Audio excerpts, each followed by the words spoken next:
नमस्कार. मी आत्ताच एक सरांकडे अमित सरांकडे फिंगरप्रिंट ॲनालिसिसची एक टेस्ट म्हणता येईल ती केली. तर त्याचा एक्सपिरियन्स माझा असा आहे की जे मी विचार करत होतो किंवा जे मी कधी एक्सप्रेस करू शकलो नाही त्या गोष्टी पेपरवरती आल्या समोर. आणि जेव्हा सरांनी माझ्याशी डिस्कस करायला चालू केलं तेव्हा मला जाणवत गेलं की हां हे बरोबर आहे, हां हे परफेक्ट आहे. आणि या सगळ्या गोष्टींमध्ये मला एक असं जाणवलं की मी काय आहे माझा स्वतःचा आरसा माझ्यासमोर आला. आणि दॅट वॉज अनबायस्ड थिंग्स, म्हणजे मी याच्यामध्ये लपवू काहीच शकत नव्हतं कारण माझे फिंगरप्रिंट्सनुसार ते आलेलं होतं. आणि त्याच्यामध्ये असा एक्सेप्शनल पॉईंट किंवा समोर एक पॉईंट येतो आणि तो नाही असा होते असं ॲक्च्युली नाहीच दिसला मला कुठला point. So that was a very good replica of my life.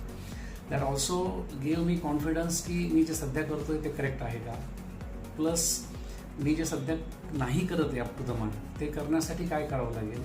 So that idea also I got that idea की कशाप्रकारे मी थोडेसे जे ठीक आहे मायनस पॉईंटला प्लस करणं खूप मोठी गोष्ट आहे, पण कशा छोट्या छोट्याशा इम्प्रूव्हमेंट करून आय कॅन बी सरांचं जे वाक्य शब्द आहे की सॅटिस्फॅक्शनच्या जवळ जाऊ शकतो किंवा कम्फर्टच्या जवळ जाऊ शकतो.